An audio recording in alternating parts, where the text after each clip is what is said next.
Rozčuľoval sa a vyvádzal a len tak prezradil všetko. Dokonca aj Putin to priznáva. Pre Rusko je koniec. Niečo veľké sa práve teraz v krajine deje, keďže brutálne štatistiky nám ukazujú, že Rusko sa nespamätá ďalších 100 rokov. Ruská ekonomika je v troskách. Úroveň sebaklamu, ktorú vidíme, je žalostná. A čo je najhoršie, ani koniec vojny na Ukrajine nebude stačiť na to, aby zachránil Rusko pred finančnou priepasťou, do ktorej jeho vodca krajinu zaviedol. Vladimír Putin práve odhalil to, čo sa Kremeľ snažil roky skrývať. A urobil to tým najtypickejším Putinovým spôsobom. Poukázal na problém a potom sa tváril, ako by s tým nemal nič spoločné. Štatistiky ukazujú, že hospodársky rast žiaľ už 2 mesiace po sebe klesá. Celkovo sa HDP medzi januárom a februárom znížil o 1,8%. Oznámil Putin počas stretnutia o ekonomických otázkach, podľa Interfaxu. Ruský prezident dodal: spracovateľský priemysel a priemyselná produkcia vo všeobecnosti, ako aj taký systémovo dôležitý sektor, akým je stavebníctvo, utrpeli straty. Nakoniec Putin priznal vplyv, ktorý má vojna, ktorú začal, na jeho krajinu. Pravda, priznal len prvé 2 mesiace roku 2026. Putin nápadne mlčal o tom, že HDP Ruska, teda hrubý domáci produkt, zrástol v roku 2025 len o 1%. Po 2 rokoch rastu, ktorý presiahol 4% a v prípade roku 2024 sa blížil k 5%. Ale aj malé kroky sú stále kroky. Aj keď Putin priznáva niečo, len tým, že o tom mlčí. Koniec koncov, pokles HDP je výsledkom vojnového hospodárstva, ktoré Putin vytvoril. A o chvíľu vysvetlíme všetky dôsledky tohto konkrétneho Putinovho rozhodnutia na Rusko. Najprv hlavné štatistiky. Pokles o 1,8%, ktorý Putin spomína za január a február, znamená, že ruský HDP bol o 1,8% nižší ako v rovnakých mesiacoch v roku 2025. Majte na pamäti to, čo sme vám práve povedali o pomalom raste HDP v tom roku a uvedomíte si, že toto je pre Rusko oveľa škodlivejšie, než sa na prvý pohľad zdá. Ruský HDP aktívne klesá a veľmi sa to nezlepší. Ukrajina dnes uvádza, že Ruská centrálna banka predpovedala rast HDP o 1,6% za prvý štvrťrok. Hej, to je pokrok však. Možno ani nie. Ako hovorí Ruská akadémia vied, v prvom štvrťroku 2026 dôjde v skutočnosti k medziročnému poklesu o 1,5%. Niekto sa snaží upravovať čísla. Prečo by mala Ruská centrálna banka záujem upokojiť Putina tým, že tvrdí, že rast sa blíži? Necháme vás na touto otázkou porozmýšľať. Ak sa vrátime k Putinovým komentárom, prišiel s nejakým geniálnym plánom, ako zastaviť voľný pád ruského HDP? Samozrejme, že nie. Ruský prezident ani len nepriznal, že možno, len možno, je ekonomická situácia v Rusku taká, aká je, pretože spustil inváziu na Ukrajinu, ktorá trvá už viac ako 4 roky a stále pokračuje. Očakávam, že dnes dostanem podrobné správy o aktuálnej ekonomickej situácii a o tom, prečo je vývoj makroekonomických ukazovateľov momentálne pod očakávaniami. Navyše, pod očakávaniami nielen odborníkov a analytikov, ale aj vlastných vládnych prognóz a prognóz Centrálnej banky Ruska vyhlásil Putin počas stretnutia. Človek sa môže len pýtať, čo tieto správy povedia. Chcelo by to naozaj odvážneho ruského ekonóma alebo možno fanúšika Taylor Swift, ktorý by nedokázal odolať pokušeniu povedať: Putin, ty si ten problém, to si ty. Putin sa možno pohodlne tvári, že nemá nič spoločné so situáciou v Rusku, ale zároveň sa rozhodol, že teraz je čas predstierať, že ruská ekonomika má aj svoje pozitíva. Sebaklam nabral na obrátkach počas stretnutia, keď Putin vyhlásil, že odborníci okolo neho poukázali na kalendár ako na jeden z dôvodov, prečo sa ruská ekonomika v prvých 2 mesiacoch roku 2025 tak výrazne prepadla. V januári tohto roka boli podľa Putina o 2 pracovné dni menej ako minulý rok a vo februári bol o 1 pracovný deň menej. Nemýli sa ale vážne Putin. Strata 3 pracovných dní stačí na spôsobenie poklesu HDP o 1,8%. Ak je to tak, prečo ostatné krajiny rastú? Spojené kráľovstvo, ktoré samo o sebe nie je v skvelej ekonomickej situácii, zaznamenalo v januári rast reálneho HDP o 0,1% a vo februári o 0,5%. Nie sú to skvelé čísla, ale vzhľadom na to, že Japonsko, USA a skupina 7 krajín ako celok zaznamenávajú rast v rozmedzi 0,1 až 0,3%, zodpovedá to tomu, čo vidíme aj inde vo svete. Napriek tomu sa ruská ekonomika znížila o 1,8%. Snaží sa Putin tvrdiť, že ostatné krajiny mali zázračne 3 pracovné dni navyše, o ktoré Rusko prišlo. Obviňovanie kalendára pôsobí ako slabá výhovorka a určite to nestačí na vysvetlenie čísel, ktoré momentálne vychádzajú z Ruska. Putin tiež poukázal na nízku mieru nezamestnanosti v Rusku ako na ďalší pozitívny bod. V súčasnosti je nezamestnanosť na úrovni 2,1%. To okrem iného naznačuje, že náš trh práce sa mení a je flexibilný. Platformové formy zamestnania sa rozvíjajú, povedal Putin počas svojho stretnutia. Miera nezamestnanosti na úrovni 2,1% je určite pôsobivá, aspoň na prvý pohľad. Ale s Putinovými číslami je niekoľko problémov, ktoré ukazujú, že ani takto nízke číslo nie je v skutočnosti tým úspechom, za aký ho Putin považuje. Poprvé, nevieme, aká presná je táto hodnota. V článku z 10. januára Eurasia Review informoval o tvrdeniach ekonóma Valentína Katasanova, ktorý povedal, že údaj 2,1% alebo 2,2%, ako to bolo v januári, ani zďaleka nezachytáva skutočný rozsah nezamestnanosti v Rusku. Toto percento nezahŕňa nikoho, kto sa nezaregistroval ako nezamestnaný u úradov. Nezohľadňuje ani tých, ktorí by mali byť zamestnaní, ale v skutočnosti nemajú prácu na plný úväzok, pretože im skracujú pracovné dni alebo ich firmy dávajú do nútenej nečinnosti, keďže pre nich nemajú dostatok práce. Katasanov hovorí, že ak by sa tieto problémy zohľadnili, miera nezamestnanosti v Rusku by sa pravdepodobne zdvojnásobila. Takže ružový obraz, ktorý sa Putin snaží v tejto oblasti vykresliť, nie je taký, ako sa zdá. Čo je na tom u ruského lídra nové? Ale povedzme, že vezmeme Putinovo číslo 2,1% nezamestnanosti za bernú mincu. Aj keby to bola pravda, je to ďalší prípad, keď sa Putin sám prezrádza. To, čo sa Putin snaží prezentovať ako dobrú vec pre ruskú ekonomiku, je v skutočnosti znak toho, že krajina má krízu pracovnej sily. Pamätajte, Rusko je krajina, o ktorej Ukrajina tvrdí, že od začiatku Putinovej invázie utrpela viac ako 1 300 000 obetí. To je veľa ľudí, prevažne mužov, ktorí jednoducho zmizli z ruskej pracovnej sily. A ako poznamenáva American Foreign Policy Council, Rusko vstúpilo do Putinovej vojny so závažnou demografickou krízou a krízou pracovnej sily. Pre Rusko je najoptimistickejším scenárom na riešenie týchto problémov priviesť každý rok 550 000 migrantov len na to, aby sa jeho populácia nezmenšovala. A to ešte pred zohľadnením vojnového dlhu. Známky problému s nedostatkom pracovnej sily sa začali jasne prejavovať už v roku 2024. Rada uvádza, že práve v tom roku ruský pracovný portál Superjob oznámil, že 73% firiem v krajine malo nedostatok zamestnancov. Posuňme sa dopredu k 16. aprílu, keď denník Moscow Times informuje, že guvernérka Ruskej centrálnej banky Elvira Nabiulina varuje, že ruské podniky sú nútené zvyšovať mzdy, aby mohli súťažiť o zamestnancov na trhu práce, kde ich jednoducho nie je dosť. Tieto vyššie mzdy zvyšujú výrobné náklady týchto podnikov, čo spôsobuje cenové šoky pre spotrebiteľov. Nedostatok pracovníkov v Rusku je teraz hlavným ohrozením cenovej stability v krajine. Takže možno miera nezamestnanosti vo výške 2,1% nie je až taká dobrá, ako tvrdí Putin. V skutočnosti to skôr naznačuje, že Putin nenašiel žiadne riešenie problému nedostatku pracovnej sily, ktorý existuje už roky. Ak niečo, tak tento problém ešte zhoršil tým, že vedie vojnu, ktorá Rusko pripraví o milióny potenciálnych pracovníkov, kým sa všetko skončí. To je tá lepšia stránka ruskej ekonomiky, ktorú máme za sebou a určite to nevyzerá, že by na tom bolo niečo obzvlášť pozitívne napriek Putinovmu prekrúcaniu. Ale tu sa to začína byť vážne. Skutočný problém Ruska je, že niekoľko sektorov jeho ekonomiky je práve teraz vo voľnom páde a Putin s tým veľa nespraví. Ale predtým, než sa do toho pustíme, pripomínam vám, že sledujete reláciu The Military Show. Ak získavate z tohto videa cenné informácie, prihláste sa na odber kanála, aby ste nikdy neprišli o našu analýzu. V Rusku sú vážne ekonomické problémy. Vieme, že ste to už počuli, pravdepodobne práve na tomto kanáli.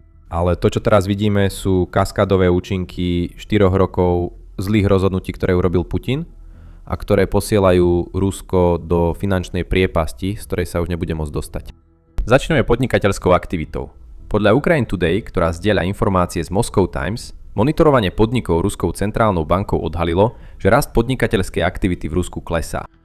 Pomocou svojho ukazovateľa podnikateľskej klímy, teda BCI, kde každé číslo nad nulou znamená rast a každé číslo pod nulou znamená pokles, sa Rusko posunulo z hodnoty BCI 0,2 v januári na minus 0,1 vo februári. V tom najlepšom prípade by sme to mohli nazvať stagnáciou a odtiaľ sa to už len zhoršuje. Centrálna banka tiež zaznamenala prudký pokles príjmov podnikov vo väčšine odvetví Ruska za prvý štvrťrok 2026 a tento pokles sa s každým ďalším mesiacom roka ešte zhoršuje. The New Voice of Ukraine má viac štatistík, ktoré poukazujú na rozsah problémov ruského priemyslu. Stavebníctvo, ktoré bolo dlhodobo oporou ruskej domácej ekonomiky, zaznamenalo v januári medziročný pokles produkcie o 16%. Vo februári došlo k ďalšiemu poklesu o 14%, čo je pravdepodobne dôsledok toho, že investície do fixného kapitálu v 4. štvrťroku 2025 klesli o 5,3%. Produkcia spracovateľského priemyslu v Rusku klesla počas prvých 2 mesiacov roku 2026 medziročne o 2,9%. Prepravný výkon komerčnej nákladnej dopravy v Rusku sa vo februári prudko prepadol na 433 miliardy tonokilometrov, čo je najnižšia hodnota od roku 2020, teda od vrcholu pandémie COVID-19. Maloobchodný predaj v Rusku je tiež stagnujúci a rast miest začína spomaľovať. Vo februári to bolo 8% v porovnaní s 13,5% za celý rok 2025. To všetko nám hovorí, že ruské podniky zápasia s problémami. Už teraz čelia obrovskému nedostatku pracovnej sily a teraz prichádzajú o peniaze veľmi rýchlo, čo znamená, že už ani nemôžu ponúkať vyššie mzdy, ako mohli v minulosti. Začíname vidieť, že sa prijímajú zúfalé opatrenia, aby sa s tým všetkým vyrovnali. Niekoľko tovární v Rusku prechádza na trojdňový pracovný týždeň, informovalo médium United 24 30. marca. Medzi nimi je aj IZ Cartex, čo je závod na výrobu banských rýpadiel, ktorý už znížil pracovný čas 38% svojich zamestnancov. Len v Leningrade, podľa správy, muselo 8 podnikov úplne zastaviť výrobu a ďalších 16 skrátilo svoj pracovný režim. Ruský automobilový sektor sa tiež potýka s takýmito problémami. Autovaz a Kamaz, ktoré sú dva najväčší výrobcovia vozidiel v Rusku, museli zastaviť výrobu, respektíve skrátiť pracovný čas. Kamaz prešiel na štvorňový pracovný týždeň, čo je krok, ktorý urobil aj v lete 2025, keďže predaj ruských vozidiel sa prepadáva.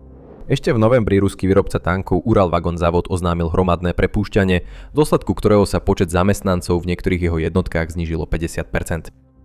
Toto nie sú kroky, ktoré robia zdravé podniky. Sú to kroky, ktoré podniky začnú robiť, keď nedostávajú objednávky, ktoré potrebujú na udržanie solventnosti a smerujú k nevyhnutnému kolapsu. A na ešte širšej úrovni majú tieto podnikateľské problémy vplyv na federálny rozpočet Ruska.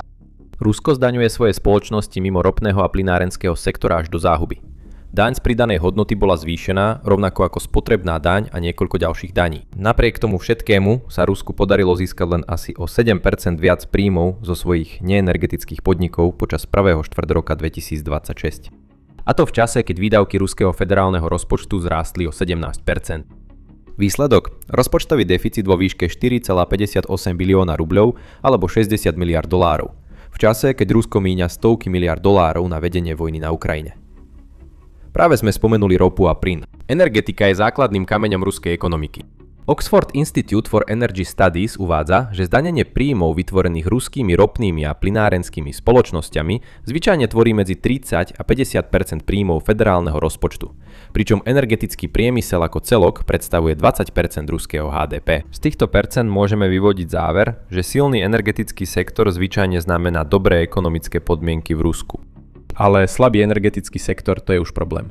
A je to ďalší problém, o ktorom informuje samotné Rusko. V tlačovej správe z 8. apríla ruské ministerstvo financií oznámilo, že príjmy federálneho rozpočtu za prvý štvrťrok 2026 boli o 8,2% nižšie ako v rovnakom období v roku 2025. Nárast o 7,1% získaný zdanením neenergetických podnikov ani zďaleka nestačil na vyrovnanie výpadku príjmov z ropy a plynu, ktoré boli o 45,4% nižšie ako v roku 2025. Za tento výpadok boli obviňované nižšie ceny ropy a strata príjmov z energetiky viedla aj k tomu, že Rusko pozastavilo transakcie so zlatom a devízami až do 1. júla. Ani výsledky operácie Epic Fury nepomáhajú Rusku tak, ako by mali.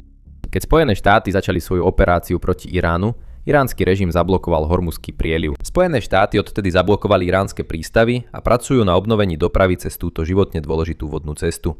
Problém, ktorý to spôsobilo, súvisí s tým, že približne 20% svetovej ropy a skvapalneného zemného plynu prechádza každý rok cez Hormuzský prieliv. Blokády znamenajú, že ropa a plyn nepretekajú, čo spôsobilo cenové šoky po celom svete. Ceny ropy sa počas väčšiny operácie Epic Fury pohybovali okolo hranice $100 za barel a Rusko dokázalo túto skutočnosť využiť. Aj keď predáva so zľavou, Rusko dokázalo za každý barel, ktorý prepravuje, jeho tieňová flotila získať viac, pretože z oblasti Perského zálivu vychádza menej ropy. Agentúra Reuters 9. apríla informovala, že Rusko zaznamená v apríli zdvojnásobenie príjmov zo svojej hlavnej ropnej dane na 9 miliárd dolárov. A to všetko vďaka situácii na Blízkom východe. To je pre Rusko pozitívna správa, ale ani táto situácia nebude trvať večne. Ak sa Spojené štáty a Irán dokážu dohodnúť na akomkoľvek riešení, ktoré povedie k opätovnému otvoreniu Hormuzu, ceny ropy klesnú a Rusko sa opäť ocitne v situácii, keď sankcie a ukrajinské útoky na jeho ropné zariadenia spôsobia pokles príjmov z ropy a plynu. Keď sa všetky tieto ekonomické problémy hromadia, najlepšie, v čo môže Rusko dúfať, sú krátkodobé impulzy spôsobené situáciami, ktoré nemá priamo pod kontrolou. Ako náhle sa tieto situácie vyriešia, Rusko sa opäť ocitne v problémovej zóne.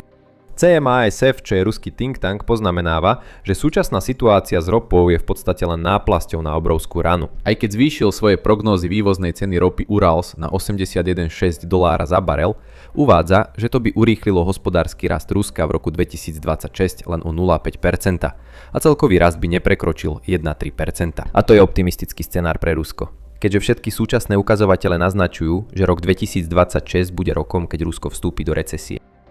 Putin vyzýva na riešenia. To však veľa nepomôže, keďže práve Putin je príčinou toho všetkého. Úrokové sadzby v Rusku zostávajú vysoké a centrálna banka tvrdí, že ich v blízkej dobe nejako výrazne nezníži. Investície do ruských podnikov v roku 2025 klesli o 2,3% a ruské ministerstvo hospodárskeho rozvoja predpokladá ďalší pokles v roku 2026. Navyše jediné investície, ktoré smerujú do ruských spoločností, pochádzajú od samotných týchto spoločností.